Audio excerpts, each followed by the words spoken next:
بسم اللہ الرحمن الرحیم۔ السلام علیکم ورحمۃ اللہ وبرکاتہ۔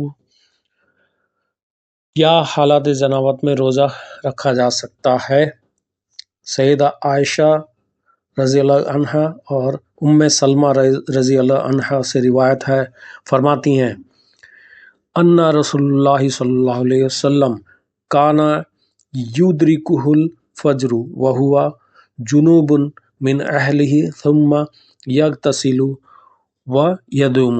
یہ بخاری کی حدیث ہے، میری اپنی بات نہیں۔ کچھ مرتبہ رسول اللہ صلی اللہ علیہ وسلم کو فجر ہوتی اور آپ صلی اللہ علیہ وسلم اپنے اہل خانہ کے ساتھ ہم بستری کی وجہ سے جنبی ہوتے، اسی کیفیت میں شہری کھا لیتے، پھر غسل کر کے روزہ رکھ لیتے۔ تو اسلام جو ہے یہ آسان دین ہے۔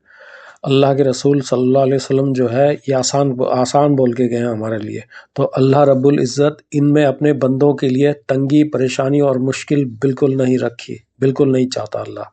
تو مشکلات اور مصائب ان لوگوں کا مقدر ہیں جو شریعت کے مطابق زندگی بسر نہیں کرتے، بلکہ اپنی عقل اور تصور کو مقدم اور محترم جانتے ہیں، اور حدیث رسول صلی اللہ علیہ وسلم، سنت رسول صلی اللہ علیہ وسلم، عمل رسول صلی اللہ علیہ وسلم کو پسے پش ڈال دیتے ہیں۔ دینی، دنیائی، انفرادی اور اجتماعی مشکلات سے نجات تبھی مل سکتی ہے جب ہم اپنے آپ کو اطاعت کے رنگ میں رنگ لیں۔